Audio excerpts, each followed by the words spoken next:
Hi-ho, fellow armchair Imagineers. Tiki here. And BlueDragonFive. And it's time to play the music. It's time to light the lights. It's time to meet the Muppets on The Muppet Show tonight.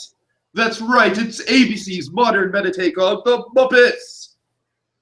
And tonight we're rounding out Season 1 with a long overdue discussion on Episode 15, entitled Generally Inhospitable, and Episode 16, entitled Because Love. So, Tiki, why don't we get things started? On the most sensational, celebrational, Muppetational, this is what we call the Muppet Show. Again. Yeah. All right, BlueDragonFive, let's dive right into it. We're a couple weeks late on this, but what do you think? First of all, ABC kind of blindsided us with this because the finale was aired back-to-back, episode 15, 16. They decided to do that within, I think, a few days of the episodes actually airing. So what was your reaction to that, just in general, the whole situation? I was surprised. Very surprised. Do you think these two episodes fit well together? Do you think they made the right call on it? Given how it ends, they probably made the right call. It does directly lead into the other one, so, it's probably a good call. I mean, it's only an hour, altogether. It's probably it was a good call. All right. So let's dive right into it. Miss Piggy is, she's preparing a Beyonce bit. I'm Beyonce, you're a backup, so back up. So let's see, we see Rizzo, Peppa, and Yolanda talking Mustache TV with a little app that's found on computers and phones where you can just kind of place objects over people's faces and have it track them. Mm. We have this great Alex Trebek line. It's like, oh, look at me, I'm the Alex Trebek. The Alex Trebek, see? Yep. Or going Miss Piggy, Alex Trebek, something like that. Okay, let's see, and then we see they really don't like Pache. No. I mean, come on. Why would you? I mean, I think this episode redeems him in a way, but really, I think it's more Sweetums just, being like, oh, Sweetums is great. This episode, by the way, we'll have to give it up for him. But yeah, but seriously, Pache was really good in this one. This one was like, he was. Yeah, okay, Pache, you get the thing. All right, fine. You get a pass. You get a Christmas pass, Pache. So let's see. So Pache's grilling them about goofing off. Let's see. We get some more fake mustache jokes. As per usual. Let's see. So, peace and bless, fools. Yolanda does the impression. Yep, we find out Yolanda can do the impression that she learned from the parrot named Eric. Very, very melodic. Oh, yeah. Let's see. So, meanwhile, back to the story. Kermit's enjoying Piggy's put a ring on it number, and mainly how she's worked on herself as a person since the start of the show. Yeah, they're kind of hammering it in that Kermit is definitely getting, pretty in tune with Piggy. I think he's really getting back in touch with her. I think they've kind of earned that at this point. This this retooling is just making Piggy a lot more likable. She's kind of more rounded. She's she's developed. She's not the antagonist, which is, of course, the big complaint we were having in the early episodes. Oh yeah. But this revelation is interrupted by Piggy hurting her leg. Is this perhaps one of the more horrifying Muppet scenes you've ever seen? I love this idea. It's something that's been set up in I believe many Muppet movies, but particularly the Muppets Take Manhattan. You get it particularly in that one, where you can do whatever horrible thing you like, limb-bending thing you want to a Muppet, and it would be horrifying to them, but really, yeah, it's fine. Again, it doesn't look grotesque or horrifying oddly enough, as much as the revelation that Miss Piggy has a tail. Oddly enough, it's less jarring than that. Oh god. But it's funny. You can maim a Muppet without having anything that being grossed out by. Yet they play it as if it's the most horrifying thing, as if someone has actually broke it. It's when Harrison Ford had the Millennium Falcon like when they're shooting stars, they always tell the story of like when the thing dropped on his leg, the leg bends the other way. You can imagine, oh my god, poor Han Solo, his legs bent the other way.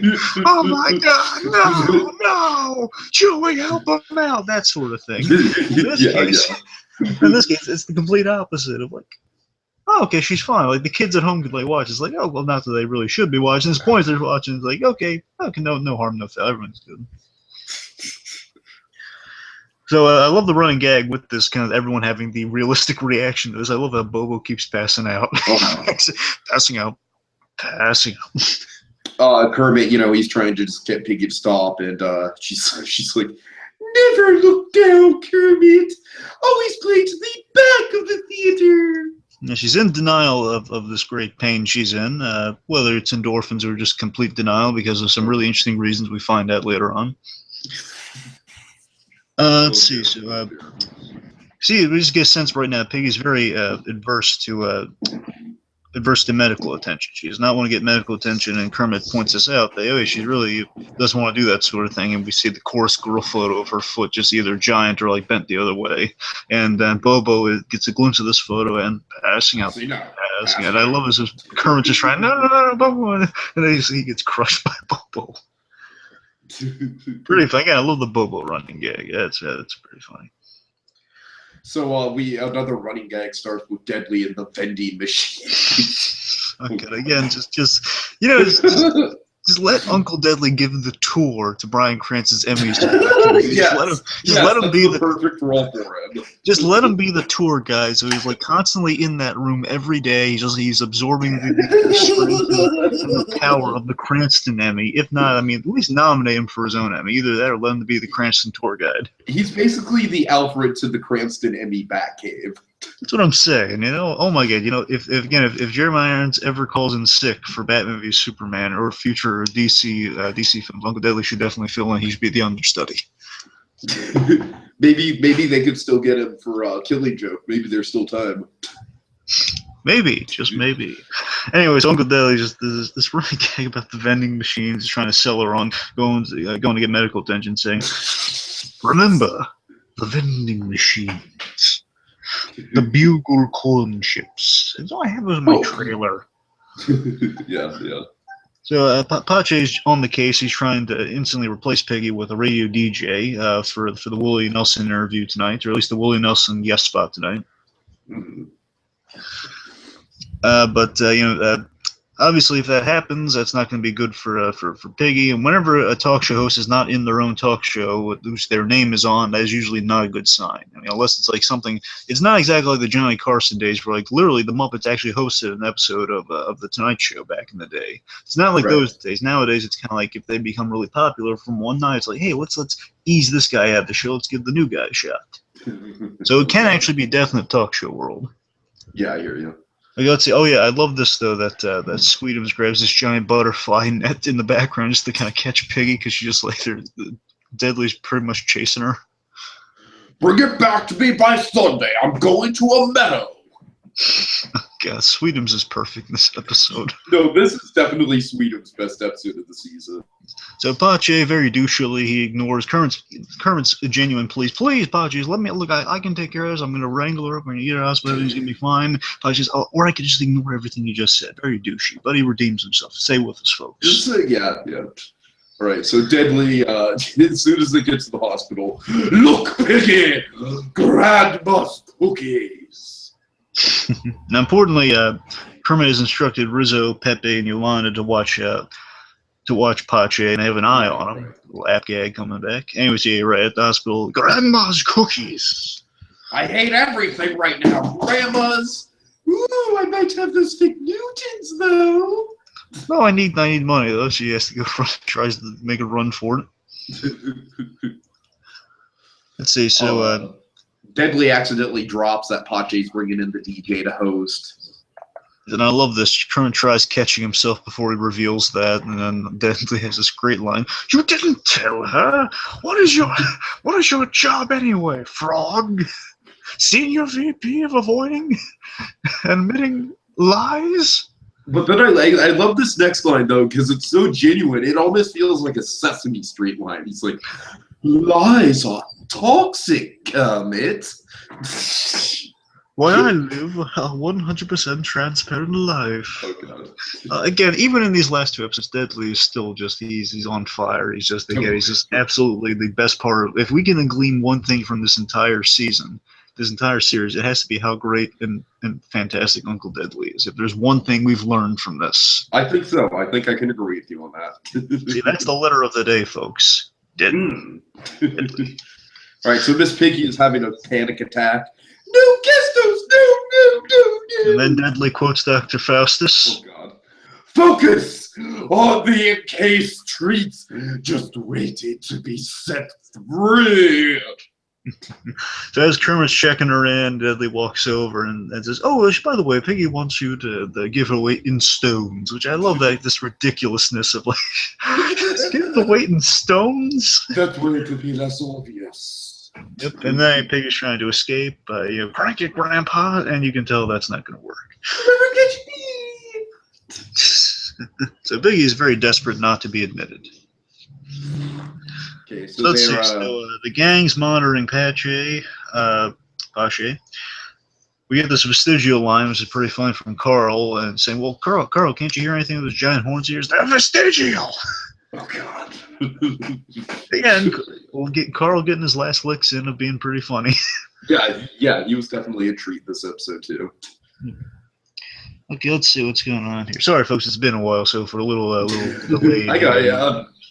They're wanting to get the phone away from Pache, and so Rizzo suggested an oversized magnet because he could walk by Pache and then rip out all his piercings, Punisher style. I think there's a very quotable line from Breaking Bad that would fit this situation. What is it, Tiki? I don't know. You're putting using magnets. Magnets, bitch! Yeah. Seriously, that's the. I don't think there was more obvious setup than magnets. Right. Anyway, so Carl has a great moment where he's like, "I got this!" And he just runs right over to Pache, grabs his cell phone right out of the stand. Yeah! I gotta tell you, it's always hilarious just him eating that phone. And then Pache just does the kind of the realistic thing of like, "Thank you, now I can upgrade." I love how he calls it, "Well, thank you, fur creature." Pache has really funny nicknames for all the Muppets throughout this episode. Yeah. iPhone 7, here I come. I love this. I love the rationale here. It feels very just kind of old school Muppets, just like it feels very kind of Jack Black kind of style, how you get a guest. It feels very kind of 2011 Muppets, how they get Jack Black. I'm gonna go see if Jack Black has any ideas. No, Jack Black's got nothing. But anyway, so they do the rational thing here, the completely rational, calm thing here, not spur of the moment at all. They see Pache getting ready to get a new iPhone, and then they bum rush him essentially into a dressing room, so he locks himself in there. Says, "Yeah, we got him." Oh, God. And then they dance to the ringtone that is still within Carl's large stomach that he has eaten many Muppets, by the way. Mm-hmm. But don't worry, they've emerged unharmed. Well, mostly unharmed. Right. It's like Scooter or Foo-Foo. Yeah. Miss Piggy's being operated on. Well, no, she's not being operated on yet. Well, yeah, but that's what it seems like. Please stop! Have you no mercy? Kermit goes to support Piggy as she grapples with the doctor for her makeup, and I love this guest star. It's one of my top 5 for this season. Really? I love Phil Lamar so much. This is Phil. You know who Phil Lamar is, Tiki, don't you? Sure. You're not just saying sure. You do know who he is, right? Big Bob? No! That's Maurice Lamar. No, Phil Lamar. Who's Phil Lamar? Hermes from Futurama, Samurai Jack, he's Green Lantern, he's Static Shock. I can go on. Okay. I'm sorry. Jeez. Point is, Phil Lamar, one of the biggest voice actors of our time in pretty much everything. Mm-hmm. Point is, Phil Lamar, awesome guy. I've actually been in the same room as Phil Lamar at Comic-Con once. Just wanted to say Cool, that. You know, cool. really, at this point, this guy's so fantastic. I could hear this guy's talk about the voice acting business forever. He was at it, did a panel. Really cool guy. Point is, I love seeing Phil Lamar's love. He's just kind of inserting things. They're not making a big deal about it. That's kind of Phil Lamar's voice acting a lot in life. That this guy's so great. This guy flies under the radar. Yeah, I unfortunately am like the proof in the pudding with that because I had no idea it was him. Yeah. Sorry. He had actually another physical role he was in Spider-Man 2, but again, no one really notices him, but he's there. The good Spider-Man 2? Yeah, the good Spider-Man 2. Yay. Hey, not that there aren't good redeeming values in that second than the Amazing Spider-Man. Yeah. A couple. Isn't that good? Point is, well, now people are going to forget about that with the Civil War related things going on. But hey, everyone. The point is, Dr. Phil Lamar. He's worked at things since his last voice role. Point is, Dr. Phil Lamar here. He tells her that she needs surgery and no show whatsoever. And Uncle Deadly comes in after hearing no show, no makeup. Can we get a second opinion? Okay, Uncle. I'm not doing any justice. None of us could do any justice. Just kind of the delivery of no makeup. Yeah. Well, it's kind of trippy. One slow, leisurely drip, boy. One leisurely pump of caramel. Oh God. But seriously, it's kind of weird seeing Piggy with that makeup this episode, isn't it? Yeah, it is a little bit. Yeah, that's the worst thing in the world. I'm just saying, it's different, man. Okay, let's see. So Pache, he's yelling. He's calling a Sweet'em Swamp thing, which is pretty funny. Yeah. Oh God, Sweetums. Oh jeez. It's my job to make sure you stay in here until. What's the plan again, guys? So Pepe is pointing out, you know those times where we stumble, yet everything works out in the end, works out great in the end? Yeah, this is not one of those times. And are you rushing or are you dragging? So they're worried if Pache doesn't answer the phone soon, people get suspicious.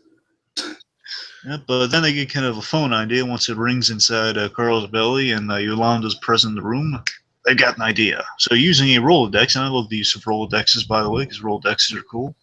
It's low tech, it's simple, it's classic. Point is, they kind of fashion this into kind of a reeling kind of rope of some sort. So Rizzo goes deep diving inside of Carl, and he retrieves the phone so they can use Yolanda to place the calls as Pache. As if nothing is wrong. The perfect crime, one could say. Oh yeah. Until they have to make the Crazy 8 decision, which thankfully they don't have to make. Oh God. See, they get Scooter to do because they flip a coin. Hey, Scooter, come in here for a second. Want to get 2 out of 3? Nope. You gotta use the bag, and then you count the plate. Okay. Anyway, so bike locks aside, back to the episode. Kermit breaks the no rerun news to a makeupless Piggy. I love that her pitch was either reruns or a hairstyles through the decade idea. Just what? I would watch a Miss Piggy hairstyles through the decade special. Put it on. It just has to be a half hour. I would watch that shit. You know, if they actually got like celebrities to kind of comment on like hairstyles. That's what I'm saying. That's exactly what I'm saying. Come on. It wouldn't have been the worst idea in the world. I mean, you could do like her Princess Leia buns from the Star Wars special. There's all kinds of possibilities. Oh yeah. Oh God. Put that on the DVD, folks. Put that on the DVD. Okay, but seriously, we get a really good moment here. So Kermit breaks the guest host news to her, and as he takes cover, expecting to have things hurled at him, again, he's thinking of first half of the. He's thinking of the first half, Miss Piggy. He's not thinking of the post. Yes. So he ducks for cover, expecting the tissue box to be hurled at him, but she doesn't do that. And we get a really nice, sad moment. It's kind of reminiscent of the first episode when things look all hopeful and nice. Mm-hmm. We see a really sad Miss Piggy here. She reveals that you want to take this. You want to take this? You know what? I don't really. I didn't really write it down properly. All right. The point is, Something about like seeing the family at the barbecue or yeah, in it the goes. pet store. I've got it. It's basically a really sad figure. She That's reveals like, that. like the one part of the episode that I had trouble taking notes on. Yeah, not like this is the actual pathos of the episode or anything. No, Sorry. Anyway, so Peggy reveals she grew up on a farm, and when you were injured, I love the horrifying logic of this. So if you're an animal injured on a farm, then you'd never be seen again. And then except in butcher shops, at barbecues, and Kermit's going, "Oh my God, Peggy, that's disgusting." And I love that I love that she's not just going like, "Oh, it's going to happen to me." It's like she has the smart revelation here that it's the Hollywood equivalent to that. I love that she makes it sure it's like a Hollywood equivalent, not just like they're going to shoot me and take me. That's like that'd be irrational. That'd be stupid. Right. Yeah, this is the Hollywood equivalent. I mean, they will replace me. I'll never be seen again. Okay, let's see. So then, trying to think here. Kermit decides, basically after hearing this, he decides to do the show from the hospital bed for Peggy, which Peggy's delighted by. Really, Kermit? Oh, thank you. That's everything. Oh, just adorable. And then Peggy tells Deadly, "The show's on. We're doing it from here." And oh, tremendous! They're about to like toast celebratory drinks or something to that effect. Peggy's like ringing for like, "Okay, I'll ring the nurse," and she doesn't push a button or anything. She pulls a cord and is hanging upside down. Oh God! Okay. All right, so now we get some pleasantries from Sweetums. Yes, we get some Pache and Sweetums bonding time. Pleasantries, Pache. Oh God! Oh jeez. That would just make me really wish that Max Mysterio had appeared in this. Oh God! Pleasantries, Max. I just want to see either Dylan. I want to see Max Terriot either team up with be in a scene with Robin or be in a scene with Sweetums. One of those two. Okay. Robin or Sweetums. Okay. Anyway. So this is adorable for Sweetums. Since you're waiting, I made you some snacks. Ants on a log. Which basically it's like a little celery stick with peanut butter and I guess raisins. Celery stick, peanut butter, raisins. Yeah, it's a California thing. Yeah, it's a very, very nutritious snack here for your prisoner captive. I mean, Walter White, he just gave his prisoner sandwiches. Right. Sweetums is thinking long term. See, next he would have brought in a bucket and says, "Well, good luck with that." Oh God! Wait, do you have the sports section? Okay. Oh God. Okay, so Pache. You broke me. Well, I haven't even cracked the surface yet. Okay, so Pache and Sweetums, they bond. Through this scene, they can't basically say, "Well, tell me about your childhood. How were you as a kid?" It's freaking awesome. And a moment of a pause goes by. Chubby. Believe it or not, I used to be big too. Yeah, once again, I love this thing in Sweetums. It lives up to his namesake. He's so adorable, so lovable. How can you not? Like, I would actually wager to say this episode probably had more for Sweetums to do than most Muppet related things that I could think of. I'm gonna tell you, I'm gonna make kind of an out of left field reference here, but I'm just gonna, as bizarre as this is gonna sound, I'm just gonna say Sweetums is such a lovable Muppet character. If they had this celebrity as a guest star, they could actually make him likable. Now, this is gonna sound impossible. Oh God! If there was ever like a guest star of Kanye West coming on there, Sweetums would be the only person ever to make Kanye West likable. Oh God! Oh, how you doing there, Kanye? You want to talk? Guy's just like in the corner, like a little sad sack, and he gives him a hug. And Kanye West gives like kind of like a Grinch-like smile, like, "Oh, I'm so happy." But Sweetums, Beyonce had one of the best videos. I know. I know, Kanye. It works because Kanye sounds vaguely like kind of a Pache yes, delivery. Well, I don't think Kanye's such a bad guy. I think he's just misunderstood. He and his wife don't talk anymore. Oh, God. Because they have nothing to say. Okay, anyway, so. Okay, let's see. So after the chubby revelation, I used to be a little big myself. we see the gang outside. They're kind of messing with Pache's social life because it was very unlikely. Well, like they're getting some final looks into this guy. Just saying, yeah, let's make him suffer minorly. I love it's minor. Like they made the moon. What they make the Pepsi colors? They made something the Pepsi colors. Yolanda's hair. No, I thought it was like this is gonna sound crazy. I could have sworn it was like we colored. No, it was Yolanda's hair. Was Yolanda made all of the Pepsi cans her hair color? Oh, okay. Sorry, I must have completely misread that one. Okay, so talking about like he's proposed to several different women, and they get news from Kermit that the show's on, and not to get a guest host. And he says, I love the logic that they're covering themselves. One with getting raises, like make sure you give your cast raises, and also look, I'm taking this hair loss, men's basically this is hair loss treatment for men. So if I start saying crazy things like I was kidnapped or I was locked in a closet, don't listen to me. The Kermit's just like, oh, okay. Just like Kermit's like after he hangs up the phone, like that guy's weird.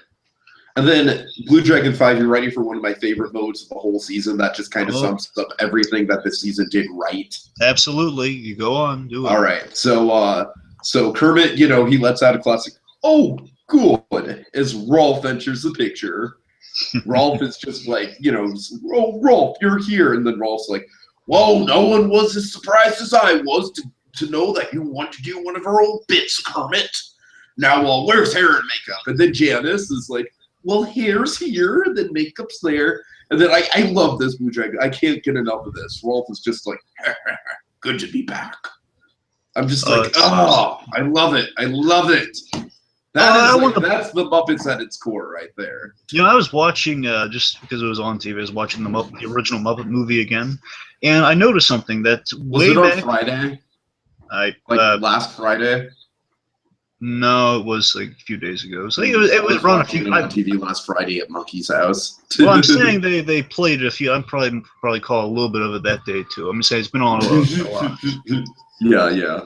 Okay, regardless, what I'm saying is that way back in '78, the Muppet movie, Rolf was still making references to being kind of shoved to the side of like he was telling Miss Piggy in the car, "Well, let me tell you why I'm here, Miss Piggy." Oh, never mind. Right, right. I just love that he's just kind of like still sweeping under the rug of like what about my story? I had a big story too. It says, well, no, you say, hey, Rolf, you want to go? You want to help bring back the Muppets? Okay, it's just that kind of thing. We're just shoving it all under the rug. Yeah. All right, moving on. So let's see what's next. So after good to be back, which is fantastic. You're right, Tiki. It just has that magic. You can just feel the magic in that line. Oh, it's good to be back. Sure. Let's see, so then Janice is just like, oh god. Janice gets really dark. She's like, I can wander around the hospital and like curl up with patients during death like that psychic cat. Oh god. Okay, so you're getting everything set up. Oh boy. Here we go, BlueDragonFive. We're on the precipice of it. So they're getting everything set up. They hear some feedback. Miss Piggy gets some feedback. Kermit gets some feedback on the mics. Okay, I'll call the nurse. And no, Piggy, no, that's not the button to call the nurse. It's the morphine drip. So Piggy is dosed up on morphine. So she's pushed this button. Let's just emphasize this. She's pushed this a few times by not calling for the nurse. A few times. And bear in mind, I'm not a medical expert by any stretch, or I'm not really a casual hospital visitor of any stretch. But I'm going to guess that I've had morphine a couple times for kidney stones, so I'm a little familiar with this. Well, I'm going to take a guess here, Tiki, and you can correct me if I'm wrong. Okay. Each time you push that button, there's probably a decent level of morphine that's given to you. Am I right? Oh yes. Oh yes. Every time you push that button, you basically go to a new level of being entirely out of your mind high. So Peggy's pushed this a few times. It's like a nurse button. It's like like the ding, ding, ding, ding, ding. Come here, come here, come here. And so she's pushed that same amount of time, that same number of times. So that's like three to four big doses of morphine she's just given herself. And now we wait. And it starts. How's it start, Tiki? Hello, America. You were not dreaming. You were in bed with me. We have a very special show. I broke my leg today in a heroic dancing accident. Yeah. Hard to do that voice. Hold on. I am a trooper, a king, such a jolly giant, am I right? Whee! I love this. And then we cut they're trying to cut away to Fozzie, and the lady's been told to stretch while Kermit gets that morphine away from her. And it's just left Fozzie going like, stretch. He has no idea. And this. And as that's going on, Kermit's like, give me the morphine, Piggy. I never thought I'd hear Kermit the Frog utter "Give me the morphine." That was just surreal. Okay. Well, it's more like surreal. Oh god. So now Piggy, she's really off of it. She's like, I'm feeding my fish, and it feels amazing after unicorn. So I get we cut back to our cast, right? Well, not our cast, our gang here. Yeah, it's Pepe with the flowers. Yeah, the flower of the month thing, and then I hope it's Snapdragons. I like the Snapdragons here. You're saying stop it. He says Snapdragons are basically kind of like the Venus flytrap looking things. Uh-huh. When I open my mouth like this, I look like a Snapdragon. Stab it. So Rizzo hears from his cousin, who's a cop with he has like a seedy automotive relative. Yeah, this was a callback to like a really early episode. So remember, Rizzo has a lot of family members. So point is that Rizzo hears from his cousin, who's a cop, that what they're doing could not pan out well. Oh god. Very little chance that's gonna happen well. So Sweetums shares that what was Sweetums saying? Well, maybe Pache won't say anything. He's not such a bad guy. He just had a really difficult relationship with his father. Never told Pache I love ya. No wonder they haven't talked in years. Oh yeah, we went there. He didn't say I love you. He didn't. But also, I love that Sweetums has like this rope system. So as he says, maybe he's not such a bad guy. He like pulls the door closed with a rope. Alright, anyone got any other ideas? Oh, I got lots of ideas! Any pertaining to this situation? Oh, nah, for shock time. Oh, big mean Carl. Okay, so this is why I love this episode, BlueDragonFive. We get like a combination of sketches here. We get the Swedish chef with Honeydew and Beaker. It's classic Muppets to a T. I love it. Oh yeah, again, that's this episode. Again, I might like this episode more than the next one just because of all the old school Muppet Show bits we have. I definitely like this episode more. Not to say that I didn't like the finale. I think this episode was definitely among the highlights of the season. I'm just saying it's really hard not to not to pick this one over the other one because of all those old Muppet Show bits. Yeah. Regardless, so yeah, with the old school Swedish Chef kind of segment mixed with it's like the ultimate crossover you've always wanted to see as a kid. Like, oh my god, what if the Swedish Chef? And again, they're on the same soundstage, so why not? Right. What if the Swedish Chef? Now get this. What if the Swedish Chef crossed over with the Muppet? I'm talking food. I'm talking science. I'm talking crazy. And this actually is a phenomenon, by the way. This molecular gastronomy. This is a real thing. I want to say it's kind of a Californian thing too. I think it might be popular over there, but you might be a better judge of that than I. It sounds like it. Yeah. Point is, I've heard like this thing's kind of like a fad of like they basically it's mostly they freeze stuff and then that's actually what they do here. They freeze stuff and they add like a little paste on the side. That's really what molecular gastronomy is. They present it kind of ratatouille style, like they make it style. Give it some style. So Beaker eats the frozen Swedish meatball, trademark Swedish. So it's not everything the Swedish chef makes has to actually be Swedish. It's just Swedish is the trademark because it's made by the Swedish chef. So Swedish meatball, Swedish salami, Swedish kung pao chicken. That's how it goes. Anyway, so Swedish Tiki and meatball is eaten. The idea of making it like kind of a meatball ice cream, I guess that was the intention of this ridiculous molecular gastronomy for this situation. They freeze it with the meatball with liquid nitrogen, which is not a good idea. You should always use liquid helium, according to Gotham. Yeah, and by the way, this really plays into my theory of Hugo Strange being Honeydew and the Penguin being Beaker. Okay. So little Oswald Beaker here, he flies up to the ceiling because, again, I guess there is a little bit of liquid helium in there after all. Acts pretty fast, and with enough Gotham references points. Beaker, he flies up and adds this frozen thing, so he's out of his shoes practically. And pretty much he flies up, and remember what we have after that? Oh, let me see really quick. He flies. Oh, wait, no, the old guys say, "Well, this is why I don't eat salads, pork chop," and he hands him like kind of like a Wall-E style kind of the food. It's like a Capri Sun with blended meat. Yeah, basically it's like a little sippy cup practically. Yeah. So yeah, I love it. It's very reminiscent of the cupcake drinks in Wall-E. You know, the cups full of get a cupcake in a cup. Okay, so now Piggy is, she's past the point of no return here. You gotta remember, folks, the beginning stuff with Piggy on Morpheus, that was like starting to affect her. So now it's like if she hasn't pushed it anymore, so when Kerma's wrestling away from her, it's now it's taking effect over the time of the show. So now she's really out of it. All right, so if I may. Go on. Thank you, Susie. His legs scratching with those braces too long.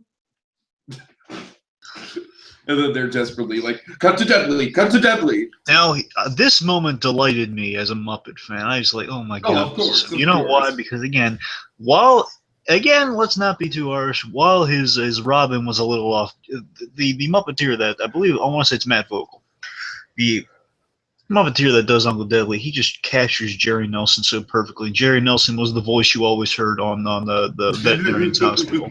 Right. And when he says, and it's like you finally get to see behind the curtain. Oh my God, Uncle Deadly was the voice all those years.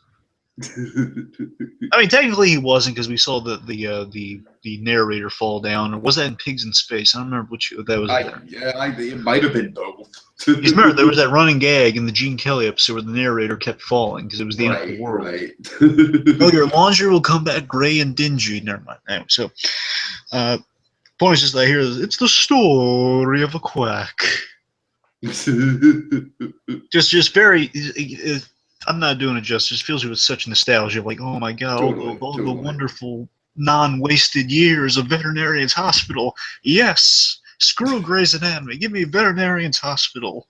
And this is done with a twist because they're actually operating on a real-life patient who is very much off guard. Again, very Jack Black-esque. Right. Just basically, again, I love it. It just shows how sadistic the culture is that they're not realizing these are actual cries for help. What are you doing? Oh, don't worry. I won't bite unless you come out with you for a newspaper. The Jack comes up with like an exaggerated, oversized hammer, like, time to test your reflexes. Oh, hell no, not with that thing. Because I was expecting, when they said Veterinarian's Hospital, I was expecting, okay, so Piggy's going to be in the bed this time instead of being the nurse. Okay, ha ha ha. But no, they did much better. Jack Black style, having people just genuinely scared out of their gourds while everyone's laughing at their expense. And I love that it works to the same effect as the Jack Black torture, where it's like the audiences are tweeting, "Hey, boss!" Everyone's tweeting, Rolf is back, and the pig in a hospital blanket. Everything's working. It's working like aces. So it's just then Willie Nelson stops by. And this feels very classic Muppet Show. It's like this is my favorite musical spot of the season by far. I think it's up there. So Willie Nelson, he's again, I really like the Joseph Gordon-Levitt song. That was a good one. Yeah, but to me, the whole Muppet Money thing is the memorable part of Joseph Gordon-Levitt's cameo. We'll get to that when we get to that. But just in terms of like being a purely musical guest, I love this. Like Willie Nelson and the Electric Mayhem singing On the Road again. It doesn't get more classy than that. It's great. So Willie Nelson, he's delivering right out of the ballpark here with how well he's going to do, and it feels so classic. I love Piggy's intro where it's like, Willie's like, well, Miss Piggy, it looks like you could use a little cheering up. Oh no, Willie, I think you and I are both happy enough. Oh God.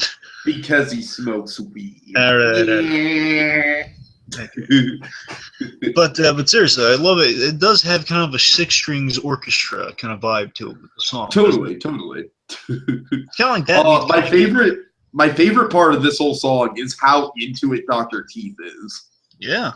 I mean it's not often you get to play a song with Willie Nelson. Right. It's great because like you could tell the character of Dr. Teeth is like getting really into it. You know what I mean? I was stupefied when Willie Nelson walked in and he blew us all away with his rhythmic activities. Well, like I get the feeling like just watching the puppetry on Dr. Teeth in this scene that this is almost like a bucket list kind of moment for Dr. Teeth. I don't know. It's like I love small little details like that. Yeah, yeah.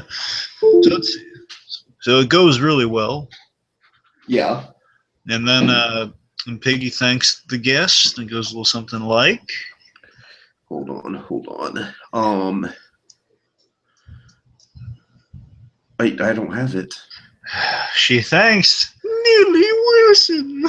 Oh, I'm sorry. Ladies and gentlemen, Billy Wilson. No, Neely Wilson. She switched the letters around. Billy Wilson. All right. Okay, so let's see. So Pache is freed, and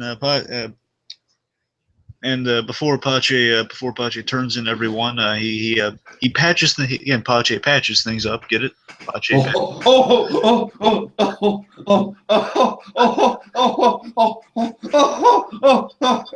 I'm done. Sorry. Pache patches things up with his papa. Try saying that one 3 times fast. Pache patches things up with his papa. Pache patches things up with his papa. Pache patches things up with his papa. Okay, and as he patches things up with Papa Pache, he's it's a really sweet thing. You see kind of the sadness of Pache's. His father's like still kind of calling all the shots. He's still kind of the guy in charge. But I love this. He patches things up. He says, well, I know, but you really should have said yes, sir. Yes, sir. Yes, sir. And then he thanks him. He thanks him. Again, genuine. I love Apache's now come around as a human being. Again, like a turn that took like 10 seconds. It still was amazing. He just thinks, oh, thank you guys. I'm gonna go with no the facetiousness. He's genuine here. He's saying, I'm off to run a sporting goods store. I'm off to run the family sporting goods business. It's what I've always dreamed of. I gotta tell you, it's like, oh my god, I'm so invested in Pache now. It's just these. It's so nice. I mean, again, it gets him out of the way, so we don't have to worry about kind of this antagonistic guy. But now at the same time, it's like, yeah, happy ending. It wasn't just villainized, It was like he was redeemed, and that's nice. Mm-hmm. I know, brother. I know. Oh God. That's what I've always dreamed of. I know, brother. I know. A part of me wants to see kind of these Sweetums Pache sitcom with it running store together.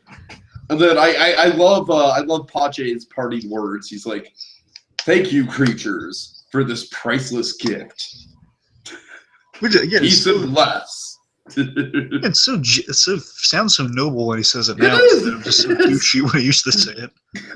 I just love "thank you, creatures." Okay, let's see. So Kermit and Pig are having a moment. Then Dr. Phil Lamar stops by asking about Piggy's consent with the anesthesia, which there's a little bit of risk involved in any anesthesiologist, we'll tell you. Then they exchange. Well, speaking of I love yous with Sweetums, and Sweetums and Pache and his father, Piggy says, I love you to Kermit, and then Kermit. And just in case. I love you, Kermit. Bum bum bum. And then I love Kermit's reaction. It's so goddamn genuine. He's just like, I love you too, Piggy. And then you have this. Then he sees she's definitely into the stuff. I mean, it's kind of hard to discount the I love you. Are you ready for my encore performance as Morphine Piggy? My encore. Right. Okay, so folks, be able to wave goodbye to Morphine Pig. And just in case, I love you outside of Tyler to put your thingy. And you too, cowboy son of stocking giraffe. Yeah, okay. God. Thank you, writers. Thank you, writers, for including that just for me. I feel so special. But then you think for a moment there you have your comedy of like, oh, maybe she meant it or maybe she didn't mean it. Maybe she was getting like a loopy on the stuff. But then Kermit has this moment of like, whether that's happening or not, Kermit then has like the moment of he wasn't just saying it for support. He was saying there's the realization on camera, by the way, because the camera was there filming it all, much to the shock and amazement of not America, but maybe America. I don't know. Is this broadcast everyone or just the set? You know what? I really did. I was going to ask you the same thing. I want to say it's just a set. Yeah, This is that. I read it as just the set also, because then Okay. everyone would know, because they kind of treated it like it was might have been a big announcement had it happened. Sure. So I'm going to say it's I'm going to go. They basically to all the cast members, all the set. They find that Kermit has this realization. I love her. I love her. So adorable. So adorable. Ah. Yes, and that ends the first part. Okay. Well, first before that we get Willie singing us out, and Janice is sleeping next to the old woman like she said she would, and she gets pushed off. You know what's so All right. weird? Tiki, you want to hear something really weird? I didn't get that. Whoa. I didn't get You didn't that. get that, really? No, that ending. I didn't get that ending because the way it aired, it just transitioned to the next one directly. Oh, that is weird. Yeah. Funky, huh? Yeah. See, that's something. It must be like when they air and they divide it up. So when they're together, so they completely cut out that ending. All right. So quick final thoughts on generally Inhospitable. Again, it was great. It was a great, it embodies everything I love about the Muppets. It redeemed the bad guy in a kind of a great way. It's like, what if Doc Hopper took the deal, sort of thing. Like, what if he just says, well, Doc, I don't think you're a bad man. I just think you're a little mixed up. That sort of thing. Yeah. And I love it. It redeems our bad guy, but not just that. It brings us back some of the classic Muppet Show bits, but with a new twist on it. It's what the show. It makes you. It's a little bittersweet because we're getting perfect stuff with this show towards the end, and again with this retooling. I mean, the first two episodes weren't exactly as thrilling as we'd like them to be, but everything else was fantastic though, and this is a big proof in the pudding of that. Like, shame the whole show couldn't have been like this, couldn't have been kind of perfect. Like, it's just, again, taking the classic Muppet Show, but kind of bringing it back, but in a new way. Basically, it's like the 2011 Muppet Show we got, but turned into a series. And we kind of got that. Definitely. It was great. Okay. Yeah, I definitely agree. It was one of the better episodes of the series for sure. Probably in the top 3, I'd say, right up there with, Going, Gonzo, and, oh God, and also the one with Robin. Yeah, I mean, they're all up there. They're all really great. Yeah. Okay, so let's get into our final episode, because love. Okay, so speaking of kind of classic homages, like this episode was the last episode was mostly Muppet Show related things. This one opens with a great big old kind of Muppet movie feel. You know how much that delights me. Of course. And I gotta tell you, this scene to me, I love this scene so much. Kermit and Rolf here, just having that, because you gotta remember, there's always a bit of kind of these two characters above all other Muppets embodied Jim Henson. They really did. Definitely. And again, it's like when you watch the Muppet movie, you see these two characters embody Jim Henson, just kind of hashing out the kind of getting each other to kind of this. Basically getting Kermit, who is more so than Rolf, kind of embodies who Jim Henson was, just kind of getting into a point of realization of like, well, love is complicated. You can't. It's like not just like the moral lessons, like getting it towards that point. That's what Rolf served, is helping Kermit get from point A to point B in the most comfortable way. That's what Rolf represented. We get all of that kind of embodied here, just like Kermit talking to his old friend Rolf, who owns a bar in this case, and he's just asking, he's asking for some advice. Basically, being his therapy dog. Oh, I'm training as a therapy dog. You scratch. Kind of the classic dog gags. It feels like it has the wholesomeness of kind of the Jimmy Dean Rolf stuff. Like we'll scratch his head while he's talking to you. It feels like classic Rolf comedy mixed with some genuine heart from Kermit the Frog. It works tremendously well. I loved it. Yeah, definitely. Well said. Let's see. So, it's so nice. It's just him scratching Rolf's head. Is just telling him what's going on. I'm trying to think of what the main points of this were. Basically chatting about the big change. It's a big change going on here. Kermit wants to get back together. Basically, it's his heart versus his head. Yeah. Rolf gives him some advice as again they keep just scratching behind the ear, scratching his head, and that sort of thing. He keeps changing up throughout. No, I'm listening. Just get behind the ear. I think Rolf is definitely listening. Seems like what you need in this situation, Kermit, is your trusty, rusty buffalo nickel. Yep, he pulls that out and he flips it. And Rolf reveals as that's going on. I love this reveal, showing how clever and how wise a Solomon this bartending dog is. Rolf reveals the answer is, and this is so clever too. He reveals that the answer that Kermit seeks is who flips. The answer is whoever flips the coin, because if it's what you want, it'll make you happy. If it's not, you're going to ask for 2 out of 3. So that is your answer. It's whatever you want it to be. That's why Rolf's place is not Rolf's Pilates studio. And ironically, the coin lands on heads, which in this case means heart. Love. So then they end it with like, okay, I now know what I'm gonna do. First, can you scratch my belly? A little belly scratcher going on there. Getting ready to do something big. I gotta do something big. So, Yeah. Deadly asks if Piggy's sorry, just trying to think here. So Deadly asks if Piggy had I don't know what goes on here. He has Piggy something.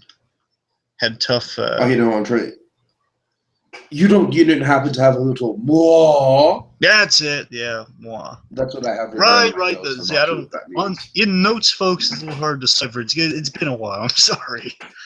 But what he's implying is like, has she had like some work done upstairs, like is any plastic surgery done? God. That's why I wrote. See, we foolishly wrote down, both of us, I'm assuming, W-U, like like wrote down the amount. I wrote down M-A-A-A-H.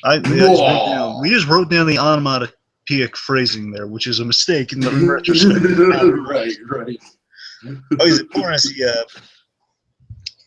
Let's see. So, you received a text. It's a kissy face emoji. Why am I receiving a kissy face emoji from Kermit? And Deadly Birds. No. You don't know?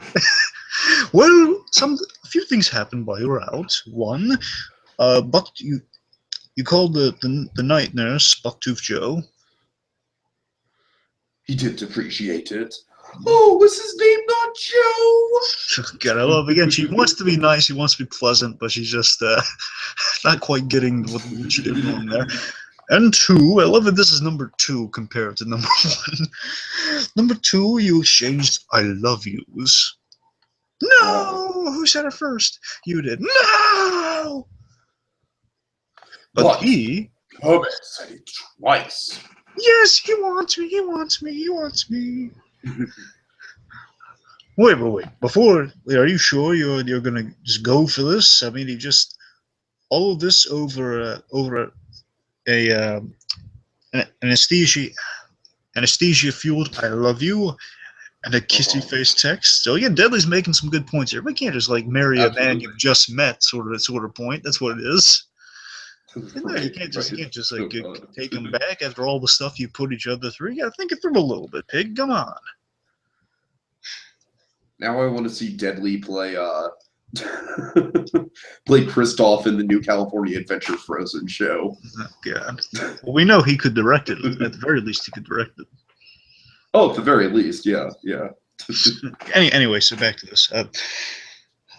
So points like only if he does it.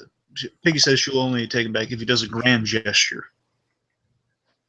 What do I wear? Like, what do I wear? In questions like how Deadly has all these outfits at disposal. She's the names like different outfits like sequence and black. Oh, come on, easy. I have them all. He has them all ready at hand. Let's see. So the staff debate, and this is kind of funny. So the staff debate, Kermit and I feel like this is kind of an homage to the first scene from the pilot. Vaguely. Yeah, except without Walter. Yeah. Still no Walter. No Walter. Yeah, no Walter. They brought back the Phenomenal guys, but they didn't bring back Walter. But hey, we got Robin, right? Yeah, we got Robin, and we also got someone who I was very excited about. Yeah, we got some old school Muppets in this episode. Oh yeah. Okay, let's see. So they basically had a whole bunch of charts and everything set up, the pros, cons, and lunch option. But Jim, it's lunch. Thank you. So after it's not finally tuned a broken machine, folks. We can just go to lunch. It's that finally tuned a broken machine. So let's see. So the team, basically, they're in 2 teams here, and it's not Captain America versus Iron Man. It's Team Love versus Team Friendship. Because love.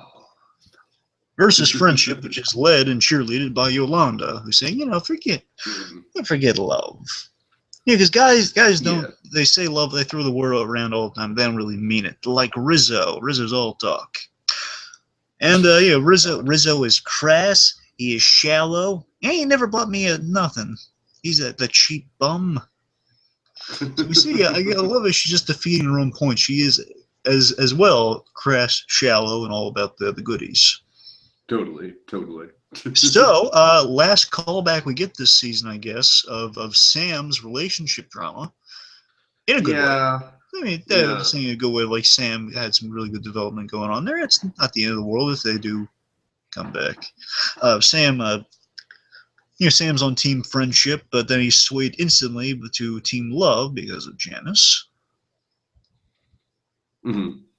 Okay, let's see. So, Honeydew points out that it's all about the science. Your rekindled love promises a wide path of destruction. It's not about voting. I love that he points to the wing. He points to Sam Eagle's arm as like there's a wing.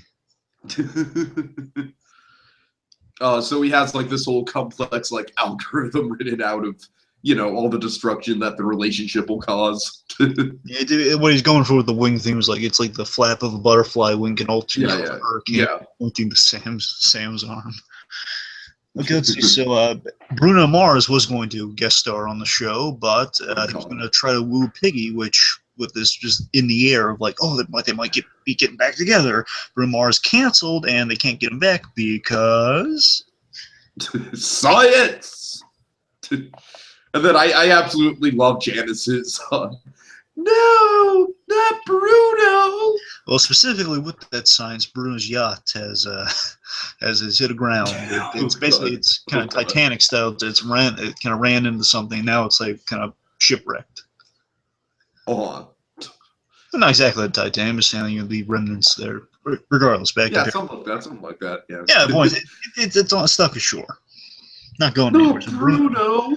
And I love anything but Bruno. I love the images. What would be the only? What would be the only thing worse than Bruno, BlueDragonFive? What? The little motorboats, not the little motorboats. Well, Tiki, you went to Disney. You saw the little motorboats there. I'm sure of it, right? No, they weren't there. What? They weren't there. They weren't there. Oh, get out of here! They were there. You just didn't look hard enough. No, they're not there. What? It was a smoking area. They literally converted into a smoking area. What? How can this be? It's awful. No. It's horrible. All right. No. Come on. No. Not the little motorboat. Okay, we're good then. So, moving on. So, we get this hilarious image of Bruno Mars shipwrecked. Yeah. So, Bruno Mars is canceled, it would appear, because of science. Fozzie weighs in. This is a really nice moment. This has a hilarious payoff there. Just Fozzie weighing in on telling Kermit that, Kermit, his move was brave there to kind of try this again, and he knows there's a lot of potential ways this could fail, and he knows Kermit. I know you have a plan. The Kermit I know has a plan. Well, actually, Fozzie, I flipped a coin. Who are you? And he shakes him. What have you done with the real Kermit? Oh God! And then Yolanda goes flying as Piggy enters with a fan dramatically. Oh, Kermit, where are you? Just love the running gag. Yolanda says, "This is why we have a no fan rule." Okay, so I love Kermit tidying and he's shooing the camera guy away as Piggy's like rampaging through the office. I love that he's trying to like do the animalistic thing of trying to blend in too. He's just trying to blend into the green of the plant. Right. So let's see. So we have a nostalgia fest. Oh, yeah, right. Kermit's plus 11 faux pas. He basically a whole bunch of invitations were sent out of plus ones, and he was so kind of distracted by things going on, he accidentally pushed plus 11. So there's a whole nostalgia fest of old Muppet Show Muppets appearing left and right here because again it's 11. They ran out of Muppets, so they went to every Muppet from the Muppet Show practically, except Walter. Again, well, I mean Walter's not from the Muppet, but you get what I mean. I can't remember if the one if Howard's from there or not. I'm pretty sure he is. I can't remember. I know him from the. It would either be that or Muppets. Tiki, you're kind of breaking up a little bit. Can you hear me now? Now I got you. Say some stuff. Stuff. Is Howard perhaps on Muppets Tonight? Yeah, it might be because I know he was in the Christmas special. He's in one of the Christmas specials. He was in Okay. the one with Whoopi Goldberg. Uh-huh. Anyway, so point is like, so again, like it's a very Muppet Show-esque, which again is fitting given our last episode. Yeah, we're still getting some good Muppet Showy goodness squeezed in there, in our last drops of it, which unfortunately excludes Walter, I guess. But you know, hopefully season 2. Hopefully. Well, so you know, Nostalgia Fest, we see kind of our classic monster Muppets going around. Again, we have Howard Turbin, or is it? Do you get a last name, or is it Howard? There's a last name. Oh, on Howard it, Tubman. Howard Tubman. That's it. Yeah, Tubman. Yeah. Because he's a pig. Get it? Yeah. Okay. So I love this though. I love the idea that he'd be the kind of Muppet go-to because they kind of played him like this. He was the dance instructor in the Christmas one. So he was like he was the choreographer for the dance numbers in the Muppet Show. So I love he has like kind of a leg, no pun intended, in Hollywood. You know, he knows all the famous Muppet acts because again he helps choreograph them. Yeah. It's kind of a neat idea. So he's trying to help him get a new musical guest. A new musical act is Muppet-centric musical act because they're short-staffed now, much time. So let's see. So what's going on here? Oh right, Jerry and the Atrix. All right, so we see mentions. Oh yeah, I've worked with Jerry and the Atrix. I can get you those guys. Weren't those guys like 100 years old 100 years ago? Yes, and now they're even older. Let's see what else is going on here. So Yolanda and Pepe are looking for Kermit. Oh. And you know, Pepe's saying, "Oh, I like to ask that because she keeps going by with that fan blaze and just keeps going by looking for Kermit in many different outfits." So Pepe's favorite was a sexy financial aid officer at the junior college. So they find Kermit hiding in his desk, and I love this setting, by the way, seeing how small he looks in this giant desk.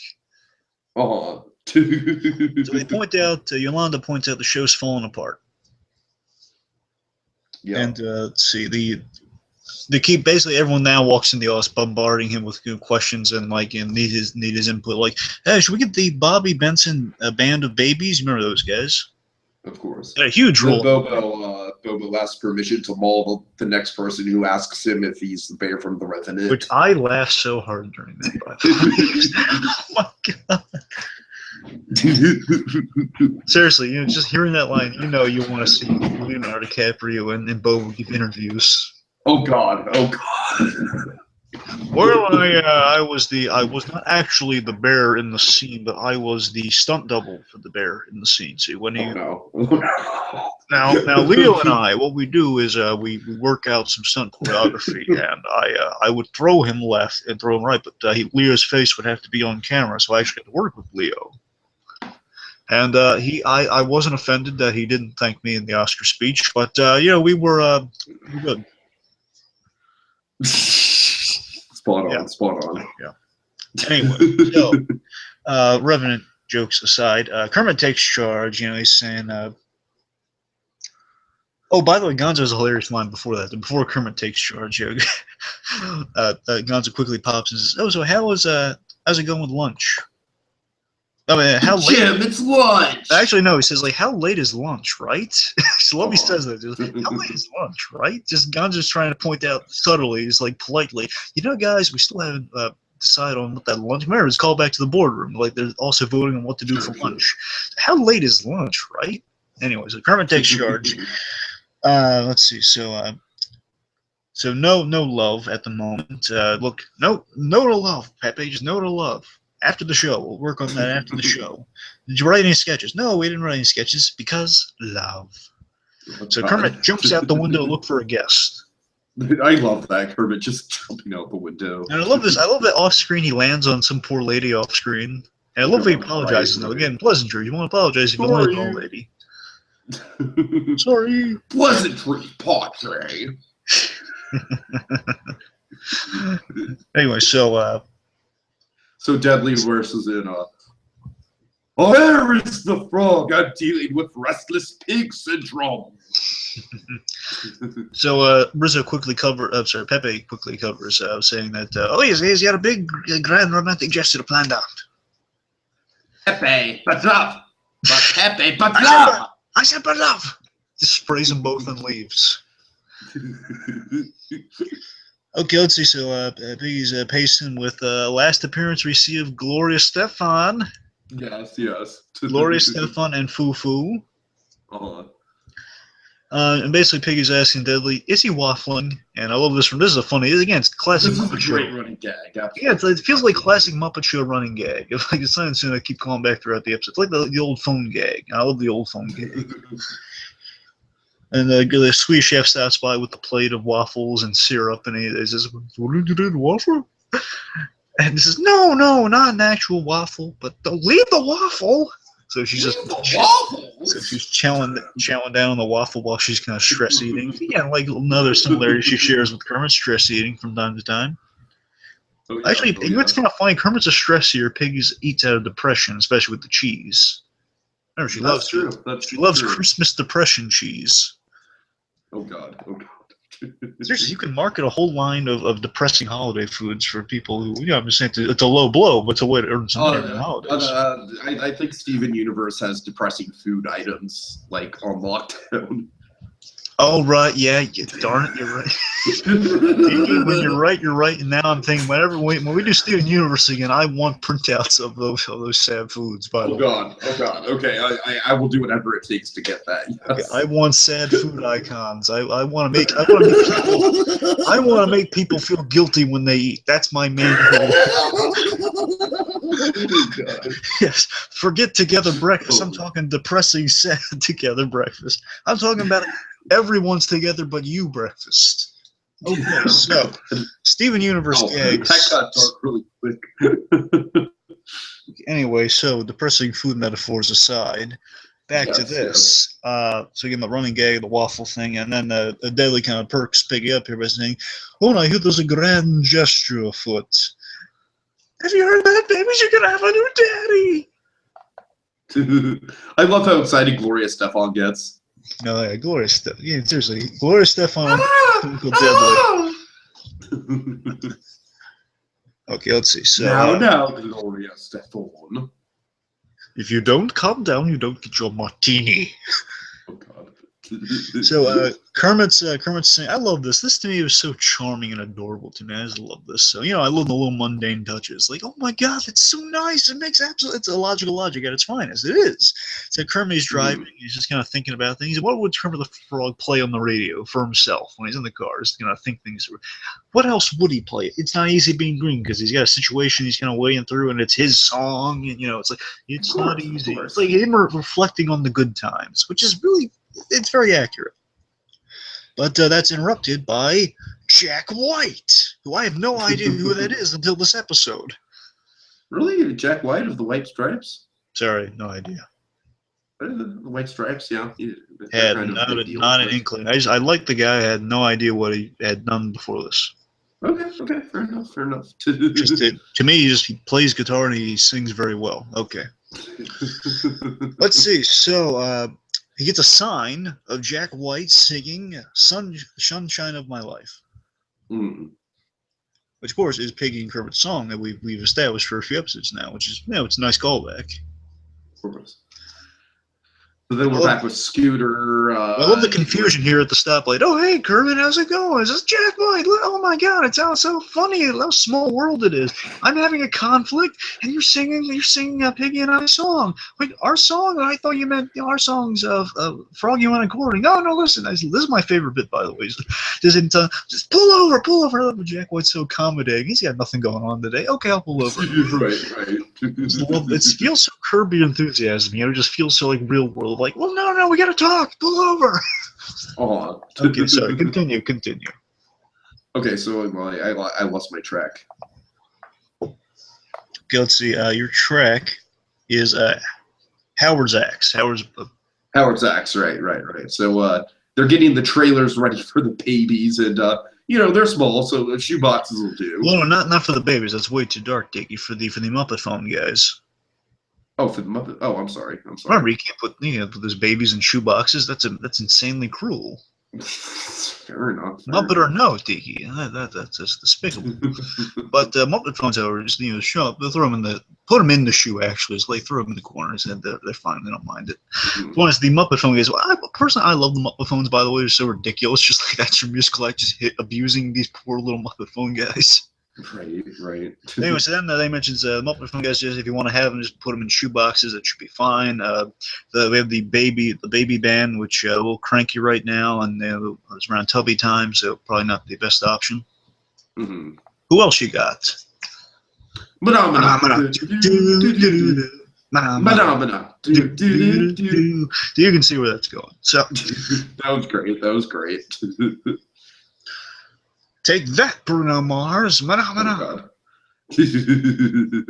Okay, let's see. So meanwhile, coming back to kind of our revelation of the episode, Jack's asking Kermit, and I love how Jack White is kind of this. It reminded me of two things. One, I just want to point out, I love how kind of genuine Jack White here, and being the Solomon of advice for Kermit the Frog. He plays it really well. Again, I knew nothing of this guy's work, but I really liked what this guy brought to the table this episode. Oh. Secondly, the reason I love this scene, I love it because it's a reference to one of my favorite Muppet movies, Great Muppet Caper, when he's talking to Peter Falk in the park. Right, totally. Remember, totally. he's on the bench and everything. It's there. It's there. Folks, we got to grab onto these last references because soon we're not going to be able to make them for a while. You know what? This maybe is one step behind Steve Martin and the Golden Short Shorts. Yeah, it might be the closest we're gonna. Might be the closest we get. Yeah. Yeah, it's a shame. Again, maybe if they do it too, or beginning of a season 2. Beginning of season 2 would be pretty epic. They're in Thailand and everything. Yeah, they're in Thailand, and Steve Martin still randomly is in the short shorts. Oh God. Okay. God. Anyway. Let's see. I can point Jack White's offering some really profound advice here. He's asking, Kermit, why do you let your friends rally? Again, I love it genuine. He said, why do you let your friends rally you around? He says, well, I don't know, but I don't know if I'm ready to get back with Pig, that sort of thing. He's basically mentioning his waffling around, and then Jack White mentions, again, I love how he delivers this to us. He says, the Kermit, but love. But love. I just love that Kermit just doesn't give it a second thought. Oh my God, that's a sign if I ever heard one. Just because Kermit's, he's getting on board now. He's on Team Love now. All right, Team Love. Yeah, right. I'm all about the love over here. Okay. And I hope he's asking for Jack White's help. Oh. And says, oh yeah, sure. It's not like I don't have anything else going on today. Oh yeah, sure. No. Sorry, do you have anything better to do? Well, no. No, actually, I don't have anything better to do today. And I love this fourth wall again. Again, it feels very Great Muppet Caper-esque. Kind of loved it. Just him saying, well, Jack, well, if you could help us out, I mean, it'd be a great ending to the story if you could help us out here. Yeah. Right. Sure. And then he calls Pepe, and Pepe says, oh, I'm on it. And he sees me getting ready for this big grand gesture of love the whole time, which now coincides perfectly with Kermit's plans at the moment. So let's see. So I love this guy also cracks me up. Like they're getting into the car, and Jack White did drive here. Let's not forget. And Kermit's asking, well, "What about your car?" Oh, someone will get it. I just love that Jack White apparently is so successful and so untouchable in this reality here. It's like, yes, either someone will get his car, or just he'll buy another one. Yeah, someone will get it. So they're singing some rock and roll in the car on the way. This is Jack White. This is the White Stripes. Spell out the girl. Okay. So let's see. So we get the flower cannon being set up. Mm-hmm. Oh boy. Let's see. Trying to think of some other stuff here. We got Rizzo with the present. Yeah, Rizzo's getting this plan in action here for Yolanda. I got something planned for Yolanda. At least get her in friends with benefits territory. Piggy finds out that Kermit's waffling. No, not that waffle, chef. Don't leave the waffles. So, well, it looks like he blew it. Don't say blow it. Oh God, that I literally cheered out loud when that happened. Biggie mentions she leaves in a huff. Mentions her jail or her Thailand ticket. Sorry. Yeah. Thailand ticket. Let's see. So I'm just trying to think what else we had here. Yolanda's coming like, oh, man of dopes. Yep. So Kermit's trying to explain the signs to the Piggy, which sounds completely irrational. The way saying, "Well, then this happened, then this happened." Yeah, a little bit of on Piggy's side during this argument, understanding why he completely feels this way. Yeah, Piggy knew that he was gonna waffle, and he says, "Well, seriously, now you're out of waffles?" She ate all the waffles. No more waffles. But you do feel really bad for Kermit. He tried. Now he's like, it's like just the star-crossedness is now gone. Like now she's ascended. He's just still stuck there in space. Oh. Well, but seriously, we do get some great Piggy acting here. Yeah. Let's see. So Rizzo brings Bubba, another a guest star from Great Muppets from Space, actually. Right. Was I from Muppets from Space? Hey guys, is that Muppet Island?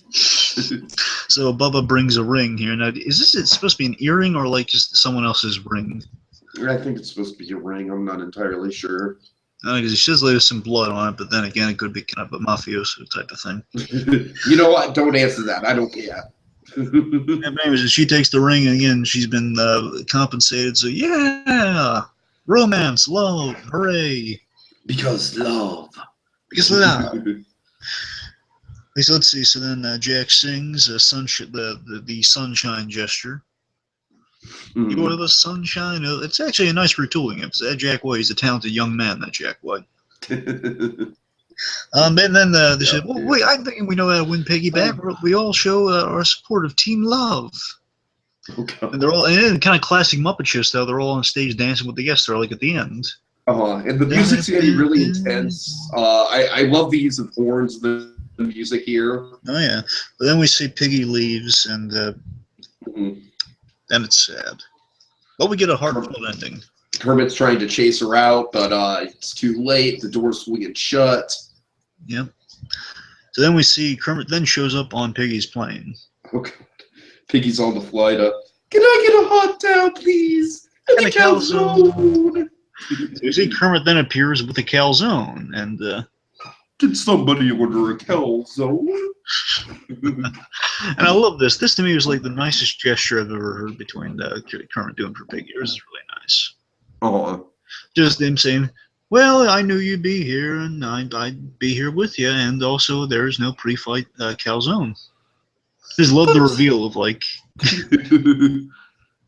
But I went to Argentina. Slipped it to the syllabus. You did all that just so I wouldn't find out? There's no pre-flight calzone? The most ridiculous line this season. Most endearing. I kid you not. Just the most heartfelt. You did all of that for me line, but say it again for the folks, just because the last time we're going to be able to say, just you say, deliver it just like that. You did all that just so I wouldn't find out there's no pre-flight calzones? Just beautiful, folks. Just absolutely fantastic. So then Kermit then saying, I know it's a risk, and we're undercutting it here, but I just want to say Kermit the Frog, the way he's delivering this feels so like kind of like unsure of himself, but hopeful. Totally. I know it's a risk, but I want to try anyway. Piggy, she warns him. Well, I washed down some Chardonnay with some Ambien. Which is not a good combination, folks. Not a good combination, no. Especially if you're about to make a big, profound romantic joke about to end the season. Really terrible if it's about to end the season.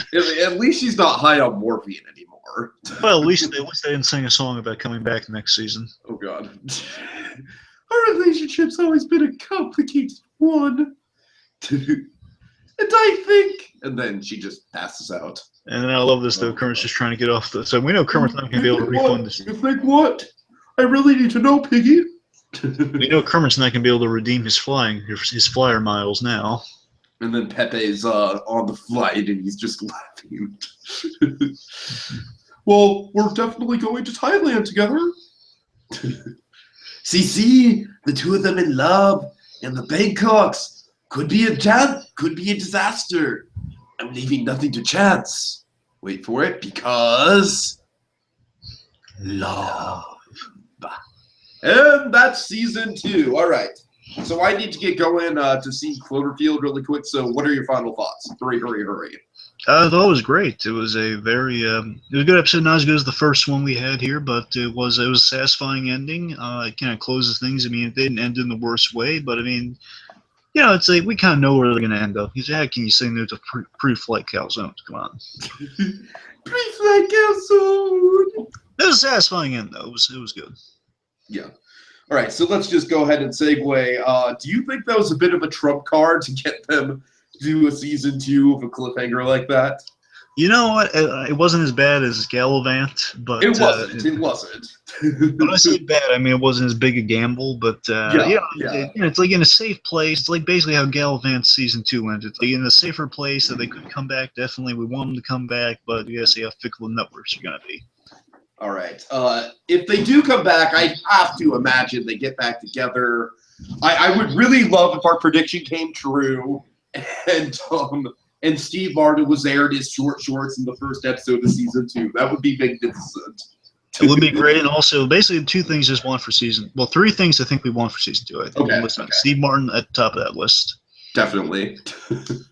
Second, to get Walter back in some capacity. Definitely, for sure. And third, I think just for both of us in general, some Bates Motel guest stars.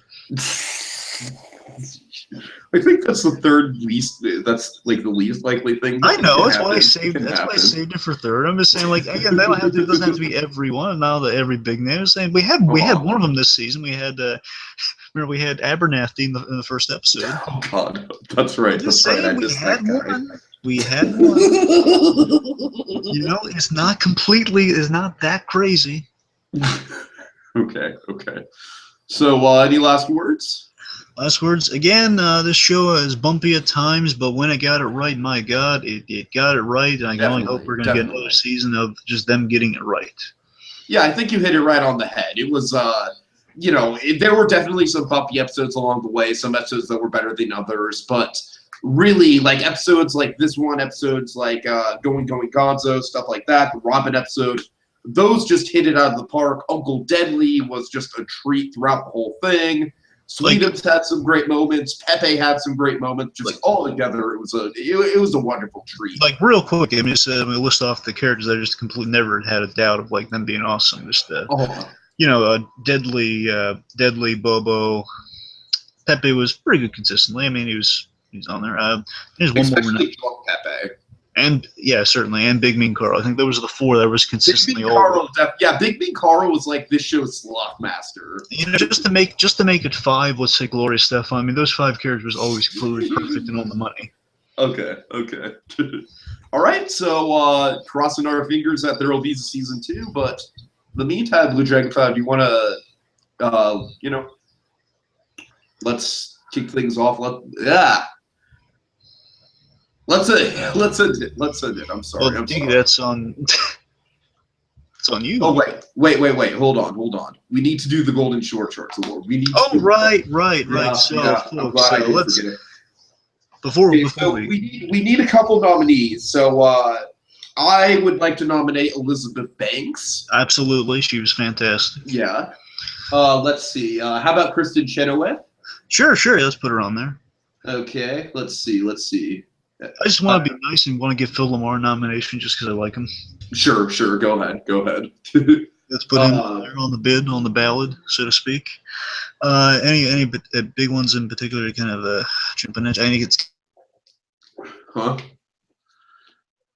All. I'm not sure. I'm trying to think of who else in particular. Because we know no particular one we want. Yes, we know the particular one. Let's see. Trying to go through the episodes in my mind. RuPaul. He was good. Yeah. All right. Well, we're kind of short on nominees for sure. Let's put him there. I know. All right, sure, RuPaul. Definitely not. I'm gonna snub Reese Witherspoon. Yeah. Well, we're snubbing Reese Witherspoon just because the episode she was in wasn't that great.